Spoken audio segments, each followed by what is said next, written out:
women ama our mothers wako na blessing, wako na baraka ambayo si zote tunahitaji women, kwa sababu katika wamama ama katika women kuna blessing ya inatokana na wao. Hata ya giving, wamama ndio watu ambao huwa wanapeana, wameleta watoto, wameleta uzazi katika dunia. They are blessed, wamebarikiwa. I am your God. I will strengthen you. Yes, I will help you. I will uphold you with my righteous right hand. Hallelujah. Huyu ni Mungu directly anasema kupitia na Isaiah, akisema kwa lolote, kwa chochote kile atakuwa nasi, atakuwa akitushika mkono. So fear not. Fear not. Na hata nimekimbia sana juu nilikuwa kwanza nataka tuone the anxiety, the meaning of being anxious. What is anxiety? Tuanzie hapo. Being anxious. Being anxious ni kale ka, ai, nitaweza, sitaweza, ama kutaendaje, ama kutakuaje. Inasema it's a state of turmoil. Unaona hiyo turmoil, kuyumba, hauko steadfast, unayumba, ama a divided mind or a distracted heart. Uko distracted in a way that hauko sure na whatever outcome ama chenye kinaendelea, hauko guaranteed chenye kitatoka. And under that anxiety still bado kuna that fear. Hiyo fear ndo inasema it serves as both anxious from a negative or a positive. You can be you can fear in a positive way ama you can fear in a negative way. Na Mungu ndo anatutia nguvu akisema yeye ni ngome letu kila mahali, atatutia nguvu. Kwanza anasema I am your God, so fear not, I will strengthen you. Irregardless unapitia nini, irregardless uko na uoga wa kuanza biashara, hujui venye katamalizia, irregardless uko na uoga wa kupata kitu fulani, irregardless anasema I am your God, I will strengthen you, I will help you. Of course tunakuanga na kaleka, na hii last Sunday tumeambiwa kama tunaona mambo hayaendi vizuri ni juu tuko na doubt na Mungu, na haifai tukue na doubt. Doubt inakujanga uko zile za nitaanza, lakini unasahau hapo nyuma ama mbele yako Mungu ako hapo. Hakuna kuogopa, hakuna kuogopa, ndo tunaanza na ndo tutazidi kufanya makuu. Bwana Yesu asifiwe. Twende kwa strength and endurance. Strength inamaanisha nini? My class, na ngoja majibu. Strength ni nguvu, si ndio? Strength, it's a spiritual resilience, endurance and the active power. Unasikia ni active power to endure hardship. Imagine utakimbia na utaishiwa, viatu havitaisha, hautararukiwa. They shall walk and not faint. You can imagine umekimbia hadi haufaint. Amekupa ile nguvu, amekwambia sasa, siku hizi wanasema ni ile mwecheche, si ndio? Ile mwecheche sasa amekupa hiyo nguvu mwecheche. Umesonga kusonga, hautaki, hautambui ni kuenda. Imagine ukijiweka ndani ya Yesu, akupe hiyo nguvu, irregardless ujiweke tu, ujicompose tu kwake, akupe hiyo nguvu uweze kuendelea, uhubiri, uimbe, ukue intercessor mkubwa. Yesu akikutia nguvu, usome neno lake, unene neno lake, uombee wagonjwa wapone ukiwatia nguvu. Ya tujiweke kwa Yesu. Na alafu tuende Philippians 4:13 under the same. Philippians 4:13 itaongelelea kuhusu endurance. Na kuendure ni nini? Wakati unapitia magumu, kuendure ni nini? Uvumilivu. It's unwavering ability to remain faithful kwanza. To be faithful, patient and steadfast under heavy pressure. Sunaona sasa kuna hizo mapressure kwanza saa hii ekonomia saa hii kuna pressure ingine. Suffering or trials, majaribu pia iko under kuendure. And you must endure all this be it ni hiyo patient, uvumilivu, kuwe na ule uvumilivu. Be steadfast under heavy pressure kwanza. Juu hizi pressure nazo zinakujanga. Kama ni ugonjwa mpaka kukue na bills, mpaka utaenda hospitali. Maybe hata hauna hiyo pesa ya kuendea chenye umeambiwa uendee. School fees iko under pressure bado. Yani maisha ya kawaida tuko under pressure. Mambo ni mengi yenye inatupea pressure, lakini tunaambiwa we enjoy it all kwa Yesu. Na Philippians 4:13 inas, I can do all things through Christ who strengthens me. When you are strengthened by our Christ, you will be able to endure everything. Ukitiwa nguvu na Yesu, uta-endure and you will encounter every trial, every suffering, every pressure, every patience, and among all, being faithful to him, you will overcome everything. Bwana Yesu asifiwe. Simtiwe nguvu na hilo neno. Twende kwa trust. Trust and guidance. What is trust? Bwana Yesu asifiwe. Trust ni nini kwa Yesu? Matumaini na kuaminia. It's a bold confidence, reliance of God's character and promises. Tulihubiriwa about, tunasoma kitabu cha Genesis kuhusu Abraham, si ndio? Na vile hata Mungu mwenyewe amesimama na akamuaminia, anajua huyo ni mtu wake. Abraham ni mtu wa Mungu. Hata Mungu anamtolea testimony ya kwamba yeye ni wake. Juu Abraham alikuwa na faith nyingine, na ndio tunaambiwanga tuige Abraham kwa ajili ya imani yake juu ya Yesu Kristo mwokozi wetu. So tuko na trust and guidance, na mwenye anatupa hiyo trust na muongozo. Guidance ni muongozo. Ni Yesu tu, ni yeye tu atatuongoza, na ni yeye atatupigania kwa kila jambo, na kwa yote atatuwezesha. Trust, tuende kwa Proverbs 3 under trust and guidance. Proverbs 3:5-6. Proverbs 3.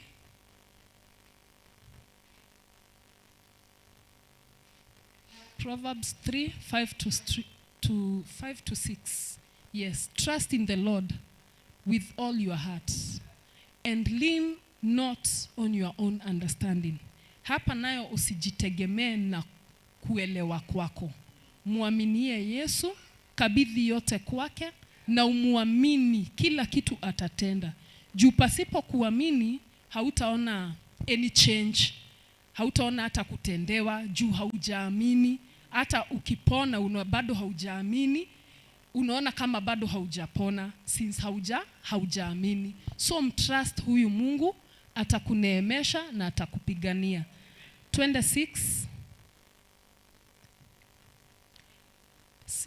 In all your ways acknowledge him. Kwa njia yoyote, pahali popote, kwa lolote unalopitia, acknowledge ni yeye ametenda through trust in him, na acknowledge, and he shall direct your paths.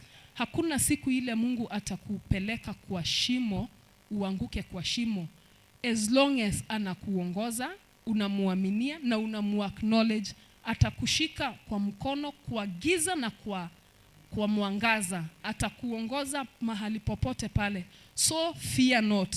Na hizi vitu zote hata tukirudi pale kwa fear na anxiety, unaona zina align. Juu trust na guidance mpaka ukue nayo, umuaminie, ndio na yeye akuongoze. Hallelujah. Praise Jesus. Guidance, it's a divine direction, as the word says. Ukimtumainia, if you acknowledge him, he will direct you to his paths. Ataongoza steps zako. Na guidance inasema, it's a divine direction and wisdom provided by God to align a person's life with his will.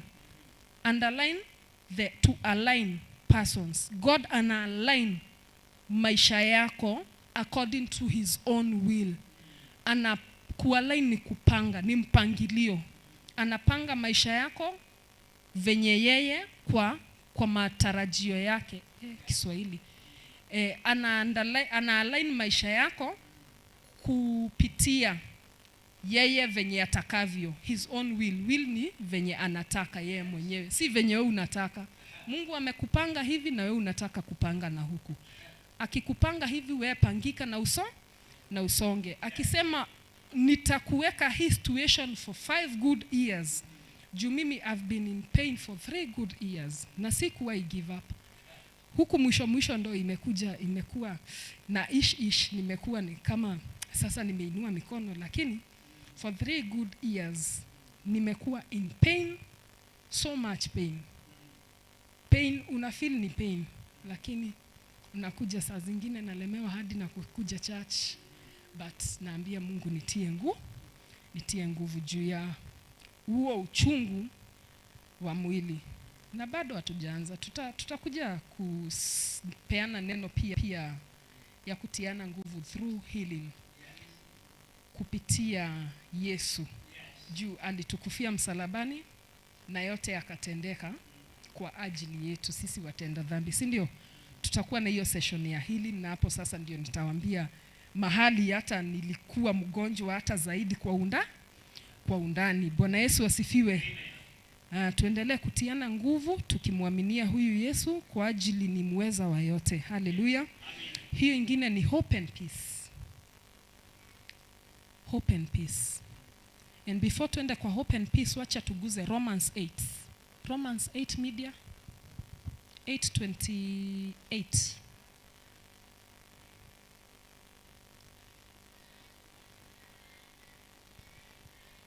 Romans 8:28. Yes, and we know that all things work together for good to those who love God. Pasipo kumpenda Mungu, hautaona kitu kizuri ambacho anachokufanyia ama anachokutendea. Turudie tena, and we know that all things work together. Yote yanatendeka kwa wema wa Mungu kwa wanaompenda. To those who are called according to his purpose. So kuna ile purpose. Purpose ni inanilenga. Purpose ni kusudi. Mungu amekuita kwa kusudi ipi? Ukielewa Mungu amekuita kwa kusudi hii, utaweza kufanya haya yote yenye ameandaliwa, na utaona uwema wake pia kwa hilo kusudi, juu atakutumia kwa hiyo purpose yenye amekuweka hapa. Amekuweka hapa kwa purpose yake kama mwimbaji, utumike na ukubali kutumika under that ministry. Amekuweka kwa purpose yake hapa kama mchungaji, utumike under that ministry ya uchungaji kwa purpose yake. Amekuweka for that purpose, ndio umfanyie chenye yeye anataka under that purpose mahali amekuweka. Kama mcheza vyombo, kama our media, amekuweka kwa hilo kusudi, ndio wewe utumike na ukuu wake uonekane kupitia that purpose. Are we together class? Yes. So tuende kwa hope and peace. Na tutasoma Romans bado 15. Tuende Romans 15:13.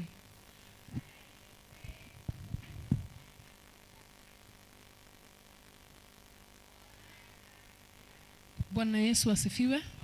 Bwana Yesu asifiwe tena. Romans 15:13. Now may the Lord God of hope fill you with all joy. Baada ya haya yote, baada ya kuogopa kwingi, baada ya kuenjua, baada ya huyu Yesu kukutia hiyo nguvu, anakuja hapa Romans 15 anakuambia aje, utapata joy, furaha ndani ya Yesu na amani tele iliyojaa ndani yako, in believing that you may abound in hope by the power of the Holy. By the power of the Holy. Bila the power of the Holy Spirit you cannot endure, you cannot have that strength, you cannot overcome anxiety, you cannot overcome that fear, na hata hauwezi kutiwa nguvu na lolote, hauwezi kuwa ukiona mazuri, hauwezi kuwa na peace of mind juu peace of mind ndo ina cover everything. Ukiwa na peace of mind ndani ya Yesu, it covers a lot. Hata unasahau na machungu unayopitia, unakuwa uko na ile tumaini ndani ya Yesu, na unakuwa uko na amani yake zaidi ndani yake. Ukiwa na amani na hope, you encounter every situation. Bwana Yesu asifiwe.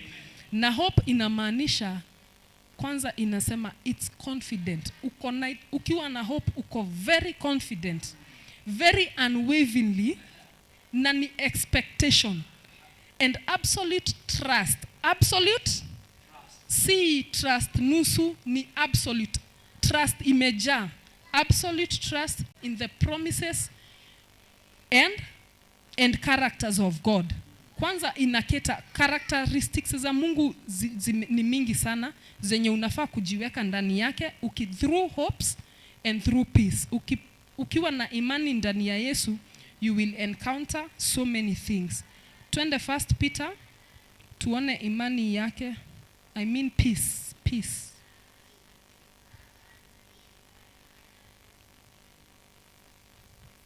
Peace nayo inamaanisha completeness. Ukiwa na amani, you feel you are complete, you are soundness and wholeness, na wewe ni mzima. Ukiwa na amani, unasikia uko tu sawa. Twende 1 Peter 5:7.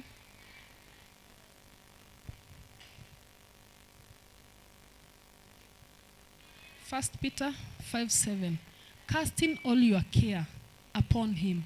You cast all your care upon him. Him ina represent Yesu, for he cares for you.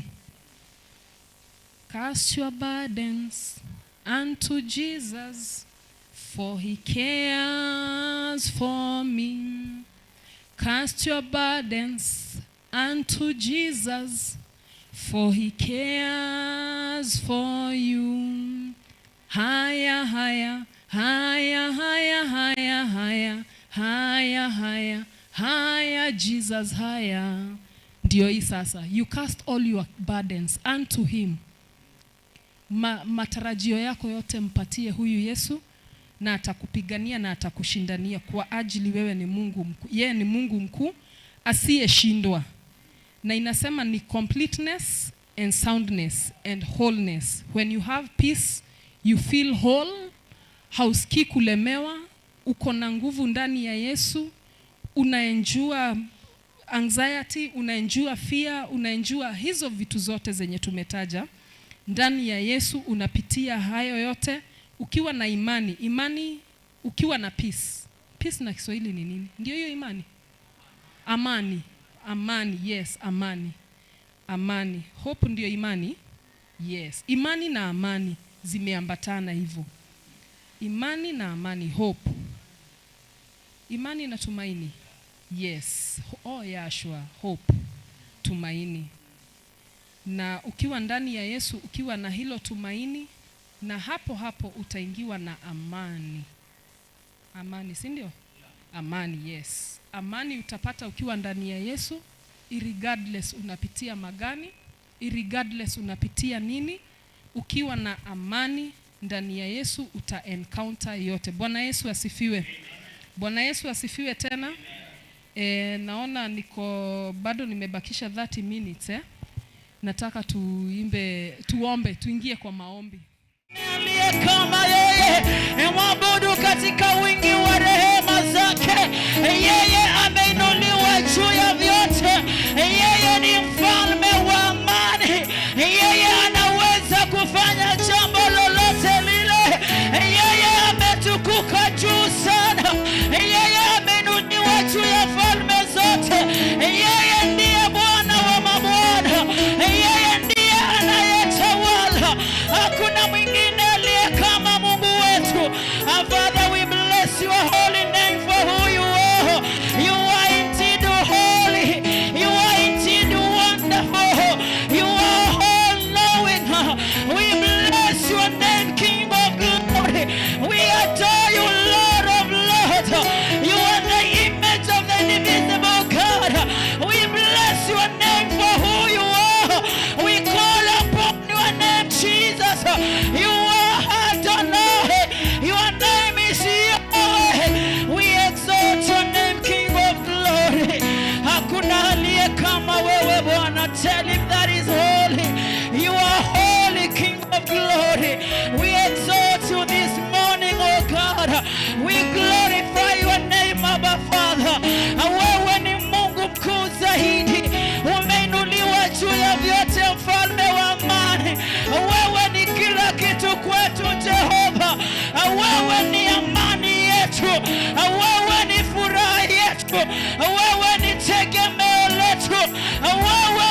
Asante kwa neema yako, asante kwa upendo wako, asante kwa vile Bwana ulivyo mkuu na mwaminifu katika maisha yetu Mfalme.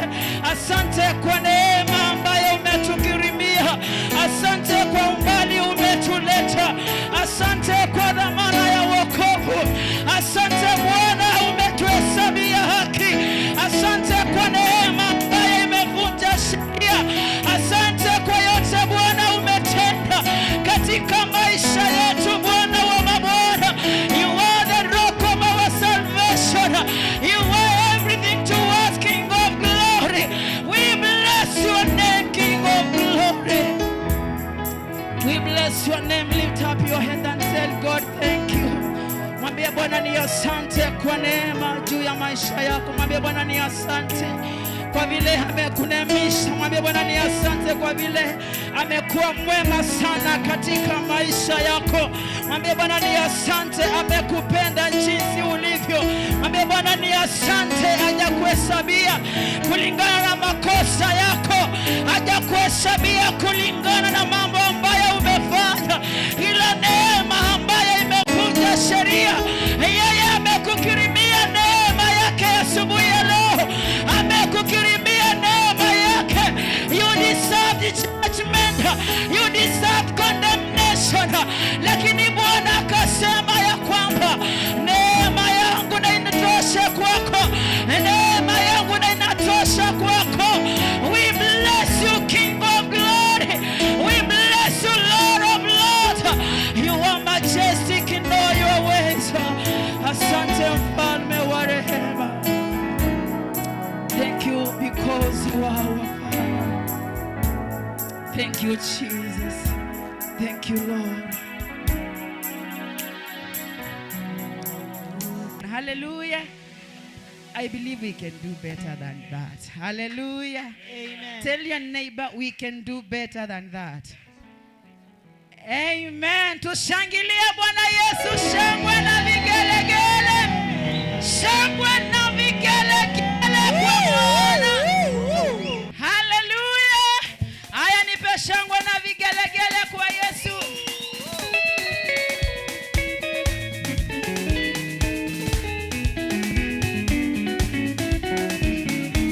Gieni Bwana vigelegele, vigelegele kwa furaha. Bwana vigelegele, vigelegele kwa furaha. Gieni Bwana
unapoketi sasa, umebarikiwa sana. Umebarikiwa unapoketi. Haleluya. Salimia mtu kando yako, mwambie salamu za Francisca Mwikali. Mwambie salamu za Mwikali. Haleluya. Nashukuru sana kuwaona. Nimefurahi sana kuona kila mmoja. Thank you so much for coming. Na kuna watu walikuwa wametupotea kwa muda, but I can see their faces, they are back. Hallelujah. Asubuhi leo nimeokoka, ninampenda Yesu. Amenihifadhi, amenifanya mwana katika ufalme wa mbingu. Wacha nianze kwa kusema ya kwamba nashukuru wa mama kwa kunipatia nafasi hii ili tukaweze kusemezana kwa pamoja. I also I want to thank the office ya mchungaji kwa kupatia wa mama siku kama ya leo. Hallelujah. Na niweze kusema ya kwamba tukaanze kwa kumpatia Bwana sifa nzuri za makofi, kwa maana ameanza na wamama kutoka asubuhi. Mpigie Bwana Yesu makofi mazuri. Wakati mhubiri wa asubuhi alipokuwa anasema anaposema mambo ya anxiety, anxious, I was also calming my heart. Hallelujah. Hakuna yule ambaye hana nafasi ya kuwa anxious. Hallelujah. I was also calming my heart. Naambia moyo wangu tulia kwa Yesu, kwa maana amesema be not anxious. Hallelujah. Amesema fear not. This Lord is so good. Anasema mimi nimekushikilia kwa mkono wangu wa kuume. Na mhubiri wa asubuhi anasema tunaingiwa na uoga na wasiwasi kwa sababu hatujafahamu ya kwamba kunaye mwenye uweza ametushikilia kwa mkono wake. Hallelujah.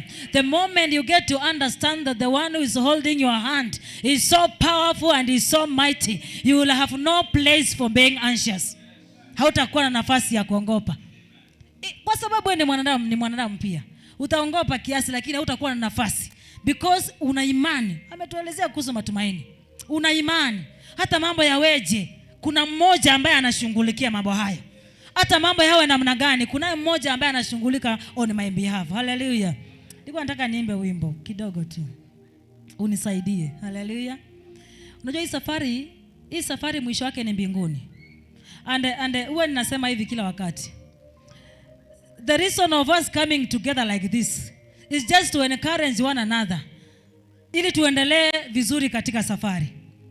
Safari ndio tuko ndani yake na ishaanza tayari. Mwisho wa safari ni mbinguni. Hello? Mwisho wa mambo haya yote, mwisho wa kuimba kwote, mwisho wa maombi yote. Hallelujah. Mwisho wa mahubiri haya, mwisho wa kujiweka vizuri ni mbinguni. Na mbinguni pale ni pazuri, ni patakatifu. Hallelujah. Mbinguni pale hapana dhambi. Hallelujah.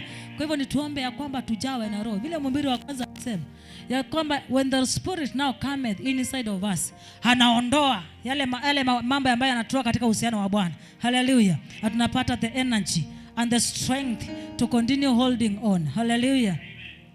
Nataka niimbe wimbo wa kitambo, nasema tukifika mbinguni tutaimba hosana. Hiyo ndio nilimba nikiwa Sunday school. Inanipatia sura nzuri ya mbinguni. Mbinguni ni kuzuri. You know, a certain artist was saying and was asking those people wenye wamezoea mambo ya giza, wakifika mbinguni watafanya namna gani, because the lamb is the light of the throne. Hallelujah. Pale mbinguni hapana giza, hapana mambo, hakuna sehemu ya kujificha ufanye uovu. Hallelujah. Kwa maana ni patakatifu sana. Mwimbaji yule anawauliza wale watu wamezoea kukula tobacco, mji ule ni mtakatifu, unanga stain. Hallelujah. Watatema mate machafu wapi? Hallelujah. Anahimiza kila mtu kukaa msafi mbele za Bwana, kujichunguza na kujiangalia ndani ya moyo, ukaangalia nafsi iko namna gani, ndani ya akili zangu mawazo yako namna gani. Hallelujah.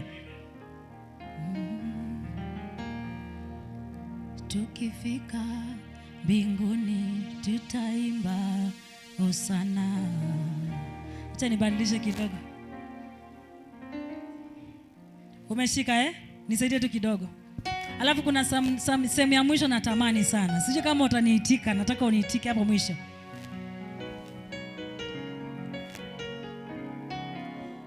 Tukifika mbinguni tutaimba hosana. Nisaidie tu. Tutaimba hosana. Tukifika mbinguni tutaimba hosana.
mwisho wa safari hii ni mbinguni.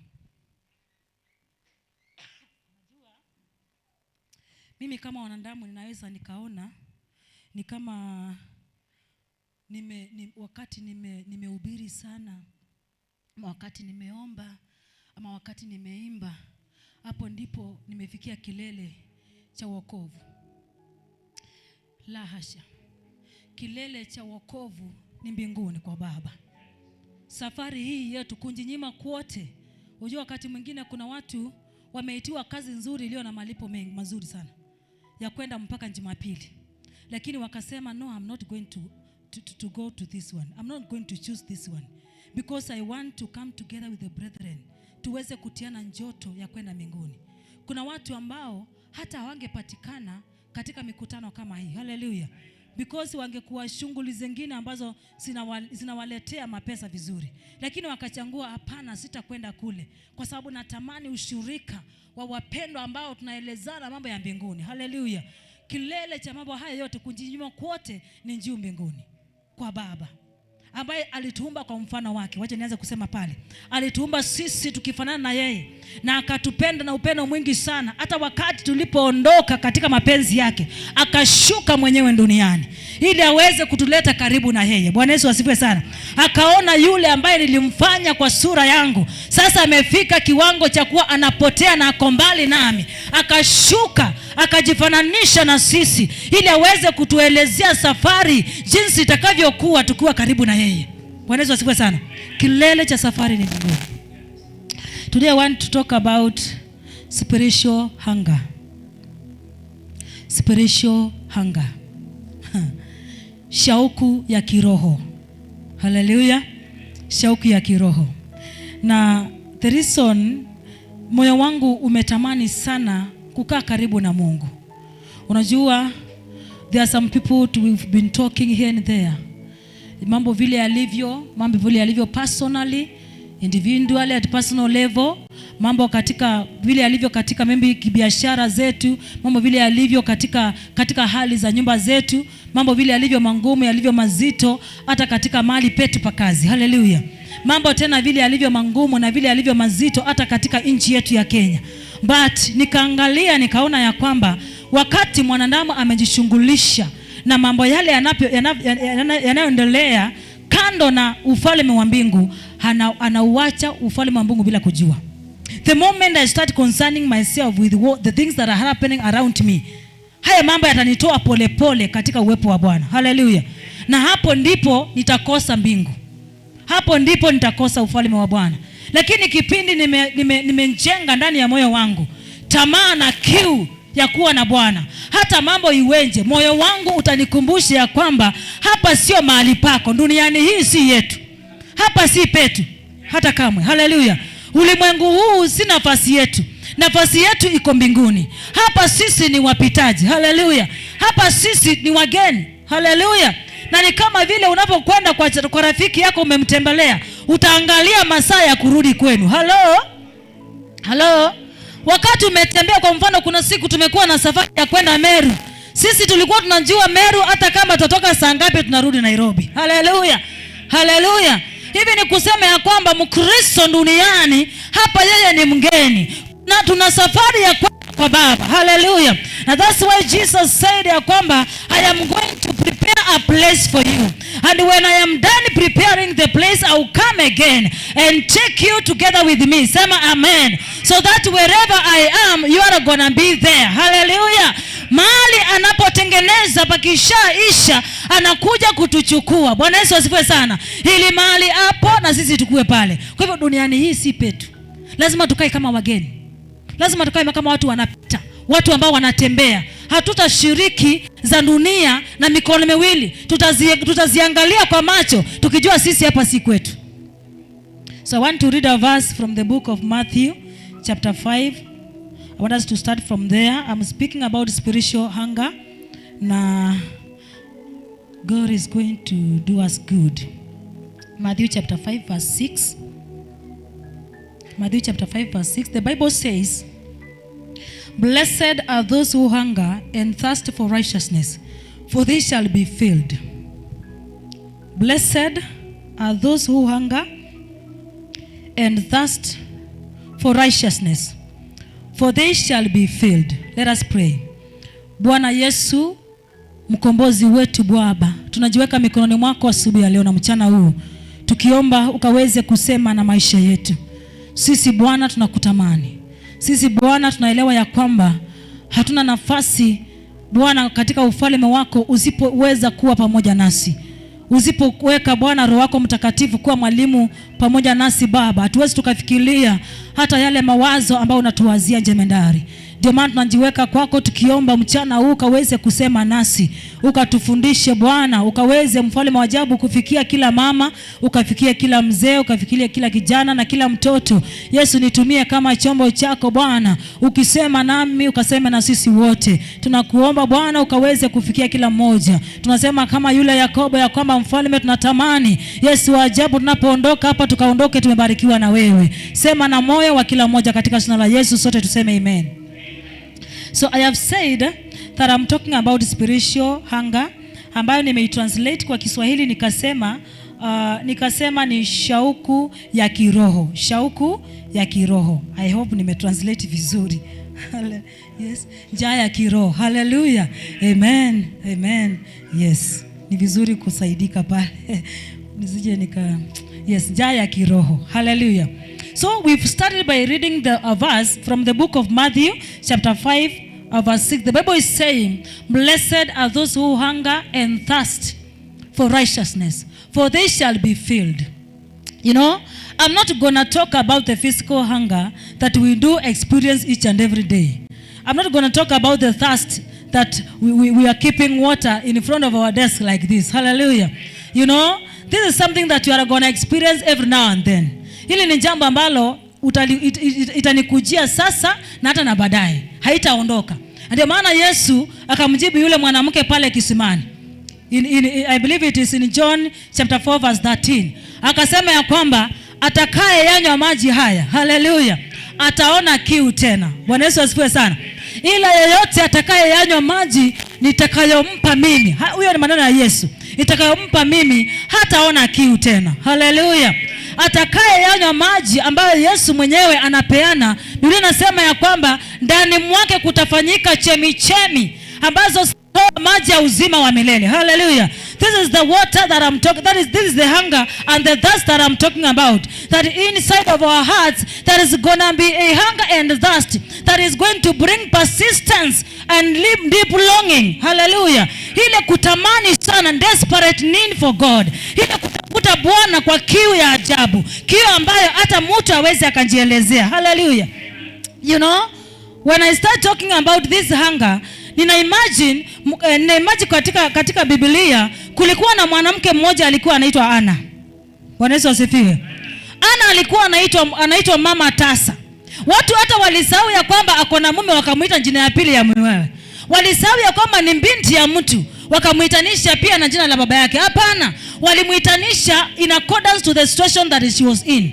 Walimuita mama aliye tasa. Hallelujah. Mama ambaye hana mtoto. Mama ambaye hana lolote la kujivunia. Bwana Yesu asifiwe sana. But one thing I want to thank God because of this mama ni kwa sababu alichagua kukaa weponi mwa Bwana. Hakukumbali dhiaka ya watesi wake iweze kumkalia. Hakukumbali ama kuweka ndani ya moyo wake, yani yale maneno maovu yaliyosemewa pale nje yakaweze kumdunisha. Ila yeye alichagua siku zote kukaa uweponi wa Bwana. Unaposoma habari ile katika 1 Samuel chapter 1 ukiendelea pale, Biblia inasema ya kwamba kwa kila mwaka jamii nzima ilikuwa inaenda huko Shilo ili wakaweze kumtolea Bwana sadaka kwa mwaka mmoja. Hallelujah. And I'm seeing a woman because she's desperate for God. Wale wengine baada ya ibada waliketi chini na kula na kunywa na kustarehe. Hallelujah. Ila Hana hakupata nafasi ya kula, kunywa na kustarehe. Wakati wengine wako starehe, alienda mbele za Bwana ili akaweze kuumanga moyo wake kwa Bwana. Hallelujah. Hakujipatia nafasi, and she would have chosen to marry because the husband is marrying. The whole family is marrying. Hallelujah. Lakini alichagua, when the others are marrying, let me go and seek the face of the Lord, because I believe and trust that my help cometh from the Lord. alijua ya kwamba wokovu wake unatoka kwa Bwana. Alijua ya kwamba kama ni msaada anaotafuta, basi alikuwa na mume, na mume hakuwa na kasoro. The Bible says alikuwa na mke wa pili na alikuwa na watoto. Hello? Alikuwa na mke wa pili na alikuwa na watoto. Kwa hivyo mume hakuwa na kasoro yoyote ile. Angechagua tu kukaa na Bwana na aaminia kupata mtoto. Lakini alijua my solution, my answer is going to be found in the Lord. Hallelujah. Kanisa, siku ya leo kuna mambo mengi ambayo yako mbele zetu ya kwamba yanaweza fananishwa na kuwa suluhisho ya hali zetu. Lakini tutakapojua ya kwamba the only solution that can be right for us is in the Lord. The moment we understand that the best solution of our situations, it is in the Lord, hapo tunapata amani yenye tumeambiwa asubuhi. Hapo tunapata amani ile tumeambiwa asubuhi. Unapotambua ya kwamba ndio ninaweza pata solution ninapopata kazi kubwa, maana pesa itaingia. Hello? Pesa itaingia. Lakini kuna walio na mapesa na hawana amani. Hallelujah. Wako na mapesa lakini hawana amani. Kipindi nitakapojua ya kwamba mimi nitapokea amani, nitapokea njibu nikimwendea Bwana, hapo ndipo amani ya kwanza inaingia.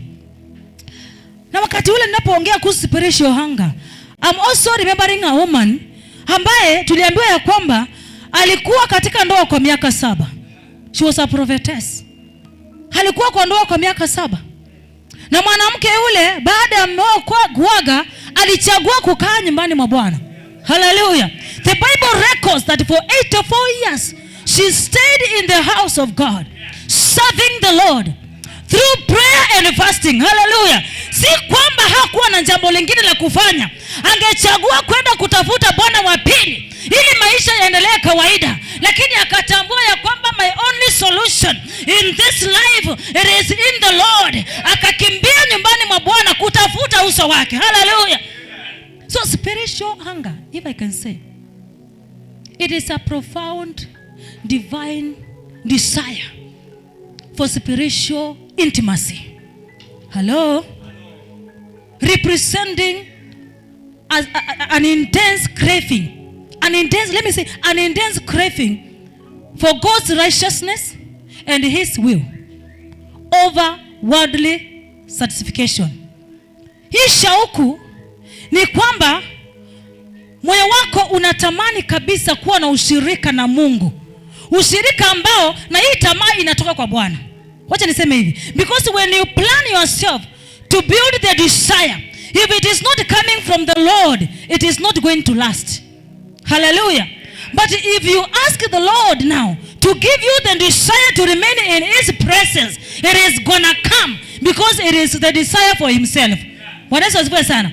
Kwa hivyo ni shauku ambayo imewekwa ndani ya moyo wa mwanadamu na Mungu mwenyewe. Ambapo moyo utapata ile hali ya kuwa na hamu na Bwana. Siku zote unasikia kukaa karibu na yeye. Siku zote unasikia kwenda kukonsoti Bwana. Bwana Yesu asifiwe sana. Inamkumbuka maneno ya Daudi in the book of Psalm 42 verse 1 and 2. The Bible says, as the deer pants for the brooks of water, so is my soul. Hallelujah. Hivyo ndivyo moyo wangu unavyokuonea kiu Bwana. Moyo wangu unatamani kukaa na wewe. And I love the last part that says, when will I come and appear in the presence of God? Anasema ni lini itakapopatikana nionekane mbele za Bwana. Huyo ni mtu anasema nitamtafuta Bwana. I'm going to pray until something happens in this life. I am going to seek the face of the Lord till things change in my life. Hallelujah. Anasema ya kwamba jinsi vile ambavyo hayala anavyomuonea kiu Bwana, anavyoonea kiu maji, na anakuwa hawezi akaconcentrate na chakula. Hawezi akakula hata kidogo. Anatamani maji. Bwana Yesu asifiwe sana. Anatamani kutafuta mahali mito iko. Ndipo moyo wangu unamwonea Bwana. Let me say this. In this life there are so many things that can take us away from the presence of God. But when we sit and plan with ourselves, sometimes wanasema ya kwamba ni vizuri kujiita mkutano. Mimi nikanjikalisha chini, nikauliza moyo, je, una taabu ya nini mbele za Bwana? Nikauliza akili zangu, mbona haujatulia mbele za Bwana? Hallelujah. Nikauliza ulimi wangu, mbona hauna usemi unaofanana? Nikajiita mkutano. Nikauliza, what is troubling your heart? What is troubling you, my soul? Ili niweze kurekebisha na niulete katika mapenzi ya Bwana. Kwa hivyo njaa na kiu ya roho ama ya Mungu ni kule kutamani kwa kabisa kuwa katika uwepo wa Bwana, ama kutamani kabisa kujua na kupata haki ya Bwana, kuelewa mapenzi yake na kutambua ya kwamba I will never be satisfied anywhere else apart from the Lord. Kiu yangu ni ya Bwana na Bwana peke yake. Matamanio ya moyo wangu ni kumuona Bwana na Bwana peke yake. Mambo ya ulimwengu yote nikayaachia kwa mbali. Tamaa ya dunia yote nikayaachia na mbali. When Paul is speaking to the church of Corinthians, he is telling them, ondokeni uchafu na uovu wowote ule ambao unaweza kuwatenganisha na Bwana, ambao unaweza kuwatenganisha na the plans of God. Ondokeni uovu, na anaweka pale, anasema ondokeni hasira, ondokeni na chuki, ondokeni na magombano. Huyo ni Paulo anaongelesha kanisa ya Korintho. Anawaambia ondokeni na hata the idol worship. Ondokeni uchafu wote wa dunia, maana ulimwengu unatafuta mambo kama haya, and they are okay with it. But the church should not rest wakati tumepatikana katika hali ambayo ni ya uovu. Hallelujah. Tukijua ya kwamba when we are comfortable in sin, mbinguni hatutafika, hatutaona mbingu, hatutashiriki baada ya mwana kondoo. Hallelujah. My desire is to fellowship together with the Lamb of God. Hallelujah. Nikiweka moyo wangu kiu ya kuona mwana kondoo, hivi I will be in a position to separate myself from all kind of sin. Hallelujah.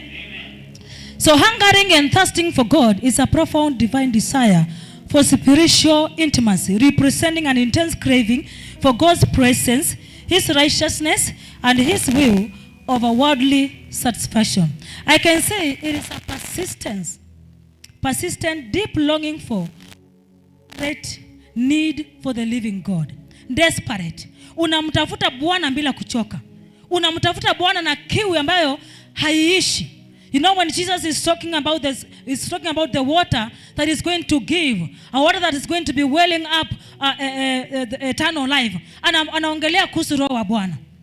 Mkristo ama kanisa wakati imejawa na Roho Mtakatifu, inakuwa haina nafasi hata kidogo ya mambo ya dunia. Wakati roho wa Bwana amekalia moyo. Bwana Yesu asifiwe sana. Wakati roho wa Bwana amepata nafasi katika nafsi yangu, inamaanisha kwamba ndani yangu hapawezi patikana tena at the same time hali ya ulimwengu. Jesus is saying no one can serve two masters. Hallelujah. Hakuna yule ataweza kumfurahisha na bwana wawili. Akampenda mmoja akamchukia na mwingine. Akakuwa loyal to one and disloyal to another. Hallelujah. Hivi ni kumaanisha kwamba we need as a church to welcome the Spirit of the Lord inside of us, to help us to overcome the world, to help us to overcome anything that is not from the will of our Father. Hallelujah. And then I want to say, hungering for special things helps us diminish cravings for worldly substitutes like fame, fortune, and unhealthy habits. Unajua, wacha niseme kitu kidogo hapa. Katika mahusiano, wacha niseme pale. In this place, in this area, sijaongea sana kuhusu mahusiano. Na ninapenda sana. Hallelujah. Lakini hapa nilijiweka kando because of a reason. Hallelujah. Katika mahusiano unapata ya kwamba if there are two people who are friends, doesn't matter whether they are male and female or whether they are both female or male. Hallelujah. When they are friends, na alafu wamekuwa marafiki wa dhati, watu wa kutembea pamoja, wa kwenda pamoja, kukatokea mtu wa tatu, unapata kuna mmoja ako jealous of the other one. Atakuita kando akuuliza, kwa siku hizi mnatembea na fulani, tumekuwa tukitembea pamoja vipi? Mbona umekuwa my best friend, nowadays you are working with so and so, why? And let me say, a healthy relationship is where there are questions to answer or questions to be answered. Hello? A healthy relationship is whereby there are questions which can be answered. But in a relationship whereby, hata kwa mfano useme kama ni katika ndoa, hata uje saa 6, the wife is not asking you or the husband is not asking, hata ukae siku 3 bila kurudi, no one is caring about your whereabouts, then that is not a healthy relationship. Hallelujah. Hata kama ni marafiki, hata wasichana wetu kwa shule au vijana kwa shule, unapata ya kwamba they are reading together, they are revising together, and all of a sudden there is another one who is coming in that team. Atamuuliza, kwani vipi? Siku hizi tuko watatu, we are revising 3 of us. Hallelujah. That means huyu mtu ako concerned about your life. Hallelujah. Are concerned about what you are doing. Are concerned about what the achievements for tomorrow. Ako concerned. Bwana Yesu asifiwe sana. So nasema namna gani? Kipindi nimeamua kutembea na Yesu na nimeamua kuenenda katika njia zake. Hallelujah. Nimejigard mimi mwenyewe usemi wangu nikautengeneza ufanane na usemi wa Yesu. The moment I start welcoming something that is different from what the Lord has given me, the spirit inside me has to question. Haniulize, mbona hii hekalu ni ya Mungu? Mbona umeanza kuleta mambo ambayo hayafanani na kiungu? Hallelujah. Na ndio maana nasema ya kwamba mto mmoja hauwezi ukatoa maji matamu na maji makali, machungu. Hallelujah. Yes. Hauwezi ukatoa maji matamu na maji machungu. Hello. Hivi ni kumaanisha ya kwamba the moment nimeamua kumfuata Yesu, njaa na kiu yangu yote ni ya mambo yanayohusiana na Yesu Kristo. Mambo yanayohusiana na ufalme wake. Mambo yanayohusiana na mambo yale ambayo anatoa mwenyewe. Lakini kipindi nimekaribisha jambo ambalo liko kando na mapenzi yake, the spirit inside me, kwa upendo atanikemea. Nikikuwa mtiifu na niondokee ile jambo ambalo roho amekataa, then life that is a mile, ni kitu ambacho nimeovercome. Ni jambo ambalo nimeshinda na nimeenda hatua mbele. Lakini the moment nimedisobey, inamaanisha kwamba tunaanza kutengana na ule roho wa Bwana. Tumeanza kuachana roho wa Bwana. Na wakati mwingine unapata ya kwamba in most cases, ndio maana unapata ya kwamba kanisa inaingiwa na ubaridi. Hello? Yaani Mkristo anaingiwa na ubaridi. Kwa sababu gani? Anataka kutembea katika ile hali ya uzoefu wa jana, lakini sio katika hali ambayo ni safi ya leo. Ya kwamba kama leo sijaenda njia safi na Kristo, I need to come in his presence with a repenting heart. Nimwambie Bwana, niko hapa, nisamee. Lakini ninapojifanya ya kwamba sina jambo la kutubu kwake, basi kiu na njaa ya mambo ya mbingu inaanza kuniondokea. Inaanza kukauka. Mtu ambaye anatembelea katika uzoelevu, anatembelea katika hekima na maarifa ya mwanadamu, ila atembelea katika kubujika kwa Roho Mtakatifu. Hallelujah. So unapata ya kwamba that's why I was talking about when I cultivate the hunger and thirst for God, it helps me to destroy the desire for fame. Unajua kuna watu tutahubiri kwa sababu tunataka watu wajue vile tunajua kuhubiri. Kuna watu tutaomba ili watu waelewe vile tunaweza omba kwa masaa marefu. Kuna watu ambao tutakimbia kanisani not because tuko na hiyo kiu ya kuingia kanisani, lakini tunataka watu waone the way we are committed. Hallelujah. Yesu akasema watu kama hao in Matthew chapter 6:24, they have already received their reward. Don't be concerned about them. Hallelujah. Yaani siku ya leo ule hypocrisy ni njia ya kwamba ninapokimbia mbele za Bwana, it is because I want the Lord and the Lord alone to see me.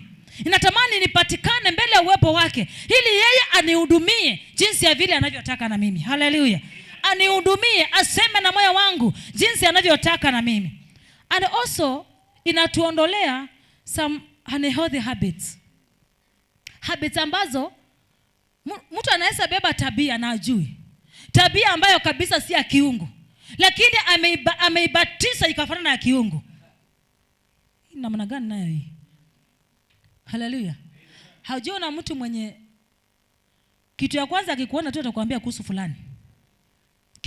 Bwana Yesu asifiwe. Umeona fulani wewe? That is gossip. Lakini kwake according to that person that is not gossip. Hallelujah. Ameibatiza imekuwa ni hali yake ya maisha. Hallelujah. So the moment unapochukua unhealthy habits na kuzibeba zikakuwa part of us, inamaanisha we are away from the presence of God. We are not walking with God. Hallelujah. Kiu yetu ya Bwana imepungua. Haja yetu ya Mungu imepungua. Kwa sababu tumekaribisha mambo mengine ambayo hayafai ndani ya maisha yetu. So I want to say that the desire for God helps us to focus on God and God alone. It helps us to fix our choices upon him. Wakati mwingine tunapatikana na mambo ambayo uko na choices.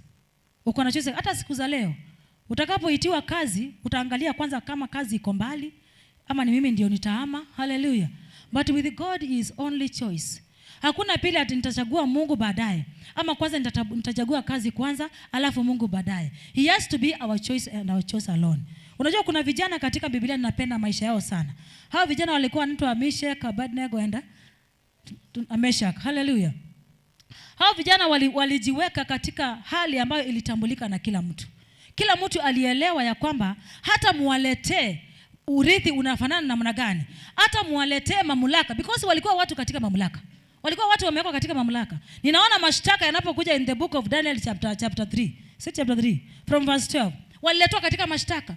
Mfalme akaambia kwamba there are some Jews. Hallelujah. Kunao vijana ambao wameweka katika mamlaka, lakini hawawezi wakaabudu sanamu ambayo umeweka. Hallelujah. Lakini vijana hao walijiweka wakajua tupoteze mamlaka ama tupate mamlaka. We are going to worship our God. They chose their God. Tuwe watu wa heshima, tusiheshimiwe. Bwana Yesu asifiwe sana. Sisi tutamwabudu Mungu. They chose God. Ndio maana ya kwamba wanapoambiwa either muiname ama muingie ndani ya moto, wanamwambia mfalme na ujasiri, we are not going to worship you. Let it be known to you that we are not worshiping this one. Ni Wakristo wangapi they can choose God to that extent ya kwamba I am not going to do this one because hii ninajua ni dhambi. I am not going to be part of it because I know it is not holy. I am not going to be part of this one because I know it is sin. Wakasema na injulikane kwako kwa upole, na injulikane kwako mfalme ya kwamba sisi tutainamia miungu ulionjenga. We know our God. We are going to worship him. Na kama atatuokoa tutashukuru. Na kama hatatuokoa tutaenda ndani ya moto na yeye. Hallelujah. Angalia mtu kama Elijah alikuwa mtu mmoja. Tena kupatia habari nyingi leo. Elijah alikuwa mtu mmoja na hakuwa na uoga wote ule. Na wakati the king Ahab alimtishia na akamwambia, now we want to know the kind of God that you are worshiping. This man of God alisimama na ujasiri. Akamwambia mfalme na ijulikane kwamba siku ya kesho ninatamani tukutanike sisi wote, wana wa Israeli wakuwe mashahidi. Kando yangu kukuwe na the 450 prophets of Baal, na pia waunganike na the 400 prophets of the Asherah. Hallelujah. Wote wakakuwa 950 na mimi mshuhuda wa mbingu. Mimi mshuhuda wa mbingu. You know, when you cultivate the hunger, when you cultivate spiritual hunger, it takes away fear and builds confidence in you. Unakuwa mtu tofauti. Unakuwa mtu anafanana ujasiri ambao haujaonekana na yeyote yule. This man was standing alone. Na akawaambia njooni. Even the king and his army, come and witness what my God can do. Because he had not anymore. Yenye tumefundishwa asubuhi. He had built confidence in his God. Niliongea hapa siku nyingine about walking the journey that is worthy of the kingdom. Huyo ni mtu alikuwa ametembea na Mungu, akaelewa Mungu wake anaweza itika wakati anapoitana. But do you know what? Kipindi tunakuja siku ya leo tuko strong in the Lord, lakini kesho tumeondokea uwepo wa Bwana. Inamaanisha tutakuwa watu wa kuyubayuba siku zote. Na ndio maana unapata ya kwamba kanisa inadharauliwa na walimwengu. Kanisa haiheshimiwi na watu wa dunia because wanaona sisi pia tuko na ule kuongopa kama wao. Sisi hatuna ujasiri, hatuwashindi na ujasiri. Hallelujah. But this was a man who brought them together and he said, Father, let it be known today that you are the greatest God who is worthy of worship. Hallelujah. Na nasema alipoendelea na maombi, moto ukashuka juu mbinguni. Tazama, wale wote ambao walikuwa kinyume na yeye, the Bible says, when they saw the fire, hallelujah, they all fell to their faces down. Hallelujah. Na wakasema Mungu wa Elijah ndiye Mungu wa kuabudiwa peke yake. Do you know when we cultivate the spiritual hunger, wakati tunapojijengea mioyo ambayo iko na tamaa na Bwana, inaleta ujasiri ndani yetu, inaondoa kuongopa ndani yetu. Hallelujah. Na tunaweza kuwa washuhuda wa kweli wa ufalme wa Bwana. let me say this. Ile hali kanisa ilivyo siku ya leo ni hali ya kutishika, hali ya kuongopa. It is because we've not walked well with our God tukaelewa what he can do. What he can do. Our God can silence a powerful man in front of you. If only you serve him with faithfulness. He can silence. Mungu anaweza nyamazisha. Hata haya mambo unaona yanafuruga dunia yetu. Our God can put it in control. If only the church stands in its place. Kanisa isimame mahali pake. Pa imani. Pa ujasiri ndani ya Bwana. Na kuondokea dhambi. Hallelujah. Na kuondokea dhambi. Kukimbia tamaa za mwili. The Bible is telling us that from now we should be led by the Spirit of God, not gratifying the desires of the flesh. Tuondokee dhambi. Tumwambie Bwana tutawale. Tumwambie Bwana tusaidie. Ya kwamba hatutaangalia kuume kushoto. Ila siku zote tutakuelekeza macho yetu. Hallelujah. Tuondokee dhambi. Na tujenge ambayo inatamani Bwana. Mioyo ambayo ina kiu na yeye. Mioyo ambayo inatamani kukaa karibu na yeye. Bwana Yesu asifiwe sana. Hapo ndipo nilikuwa nakumbuka wakati moto uliposhuka, sijaona mtu mmoja amesimama isipokuwa Elia. The only man that they had told him, after this we are going to kill you. He was the only man who was standing. Why? Because he had a great God. Alikuwa na Mungu mkuu. Kumbe mioyo yetu inapomwonea Bwana kiu, naye anashuka kututetea. Kumbe mioyo yetu inapomwelekea Bwana siku zote, naye anashuka kusema pahali petu. Hallelujah. Anashuka kama ni jambo lilikuwa limetulemea, anatuondolea ili wale wengine waweze kuetambua ya kwamba we have a great God. One time, let me say this, and I want to read this verse. Sijui kama tawekewa. One day in the book of John chapter 7 verse 14. Let me say this. Unaweza jituma katika ministry. Unaweza jituma sana katika mambo ya imani. Watu wakakudharau sababu ya vile umejituma. Wakaona ni vile hana jambo lingine la kufanya. Hallelujah. But the moment your God comes down, wote wanatambua ya kwamba Mungu unatambua ya kwamba si mambo yako unayofanya, ila ni mambo kulingana na vile ulivyoamrishwa. Siku moja in the book of John chapter 7 verse 14, it's a story that unasoma from hapo juu. The Bible says, tuendelea hapo chini. Now about the middle of the feast, Jesus went up into the temple and he taught. And the Jews marveled, saying, how does this man know letters, having never studied? And Jesus answered them and said, my doctrine is not my own. Do you know, wakati umeumba moyo ambao uko na kiu na Bwana, mambo ambayo unayoyatenda yatakuwa si ya kwako mara tena. Yatakuwa ni mambo kulingana na mapenzi ya Bwana. Yatakuwa ni mambo kulingana na vile Roho wa Bwana anapoamrisha. Hallelujah. Yesu Kristo inasemekana katika hii sherehe alikwenda katika mkutano, na ni mkutano ambao alikuwa amesema hata kwenda hapo awali, lakini watu wake wanamwambia you have to go in this meeting. Miracles ambazo unafanya huku ukafanya kule. Watu ambao walikudharau wakisema ya kwamba what you can do here hawezi ukafanya kule, ni kwa sababu wanaona ni kama uko muoga, ni kama imani yako iko chini, ni kama hauwezi, hauna usemi. Hallelujah. But the moment your God comes down, Biblia inasema ya kwamba na Yesu akainuka, akasimama mbele yao na akafundisha. Na kwa sababu walikuwa wanamjua, wanaulizana, na huyu si yule mtoto tu wa Yusufu the carpenter? Tunamjua tangu azaliwe 30 years. Hakuna shule ameregister. Hallelujah. Si ni huyu tu ule mtoto wa Mariamu yule? Na ndugu zake wako tu hapa. Miaka yote 30 amefanya kazi na baba yake. Si tunamjua? Hallelujah. How come he can teach like this? And they are concluding for him. He doesn't know letters. Hello? He doesn't know letters. Do you know, wakati umejikaza katika kumtafuta Bwana, kuna watu watakuangalia and they will size you. Watakusize. Wakuweke hapa, ama kuweka hapa. They will size you. Washindo wewe katika ule usemi unavyosema hivi ndivyo unaweza, imani yako inaweza fika hapa. They will size you. But Jesus is telling them, do not be marveled, because my doctrine is not my own. Wakati kanisa inapotambua ya kwamba you need not to be afraid, because that which is inside of you, it is not your own. Hallelujah. The master has placed it in your heart with a purpose. Hallelujah. The master has placed it in your soul with a purpose. is just to present it the way he has said.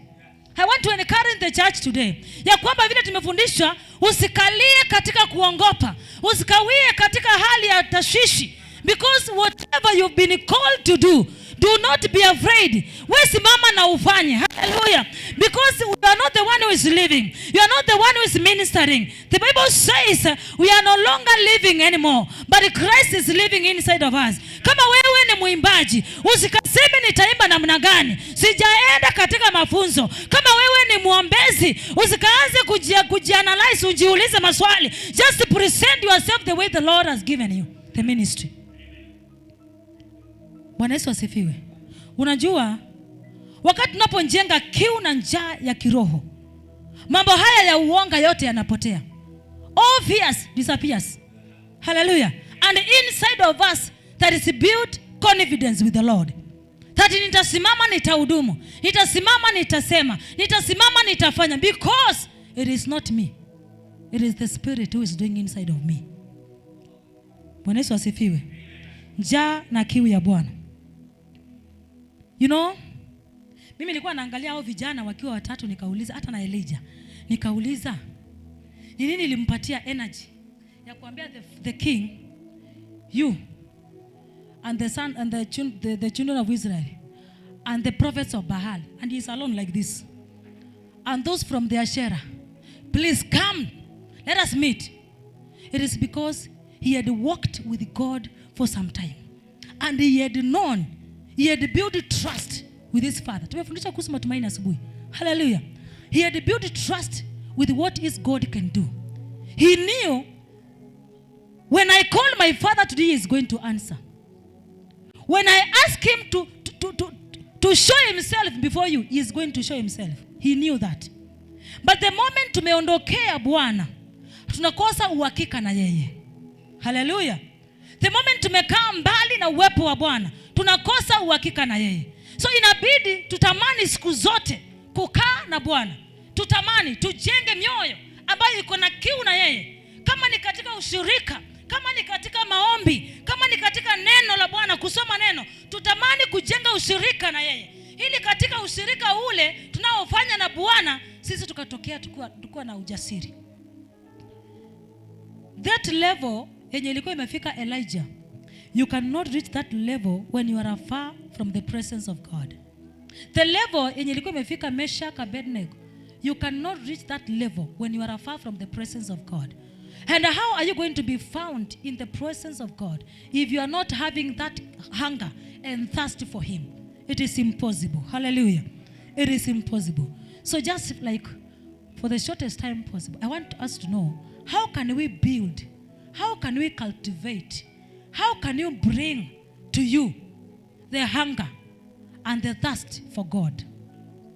Utajenga aje hiyo kiu ndani ya moyo wako? Angalia mtu, muulize utajenga aje? Muulize, niulizie yeye amelala. Utajenga aje kiu na njaa ya Bwana? How?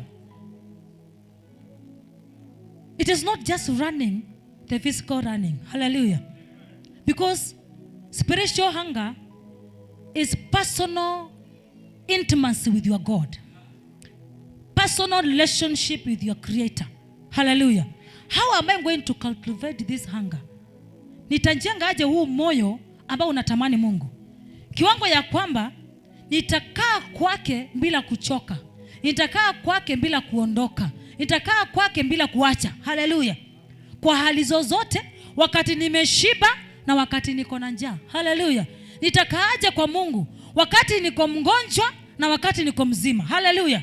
Nitakaaje, nitakuaje na moyo uko na utayari wa ibada hata wakati niko na pesa mfukoni na wakati sina pesa. You know, one time I remember I was visiting a place that I love very much. Niko na marafiki zangu mahali.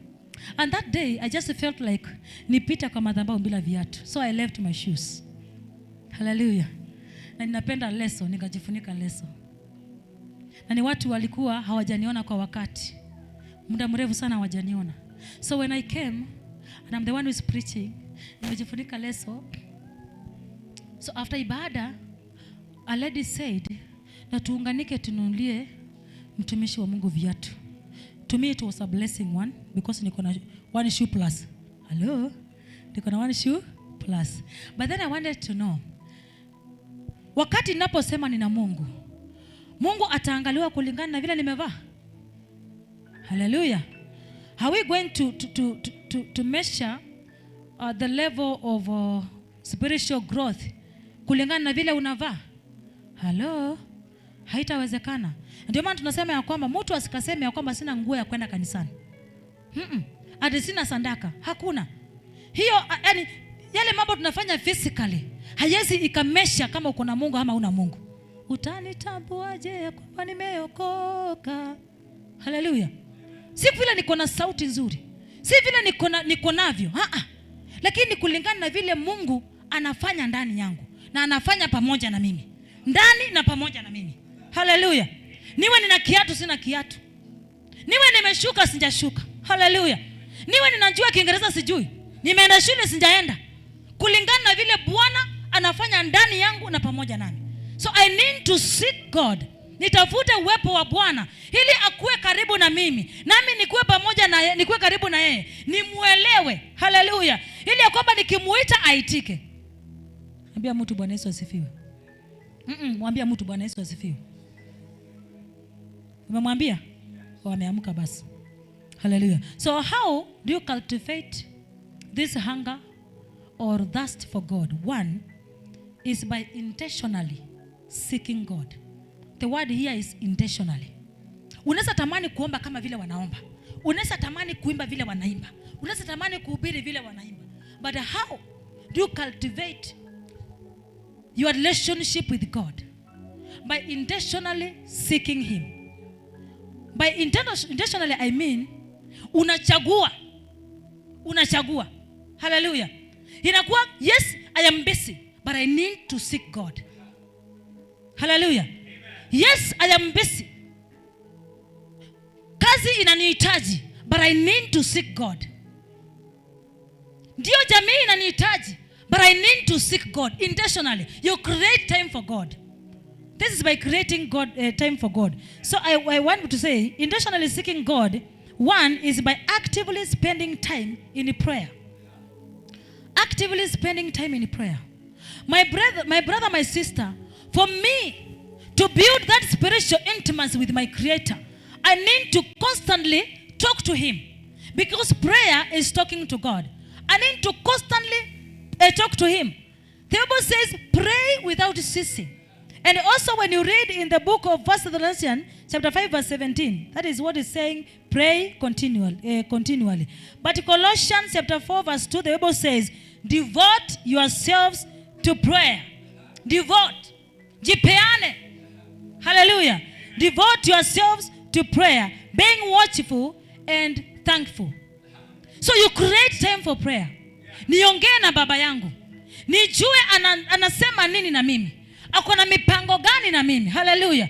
Na mimi nimueleze Bwana vile ninavyohitaji siku ya leo. Hallelujah. You know, wakati umekaa sana bila kuongelesha mtu, and this one is real. Wacha niseme hivi, it is real.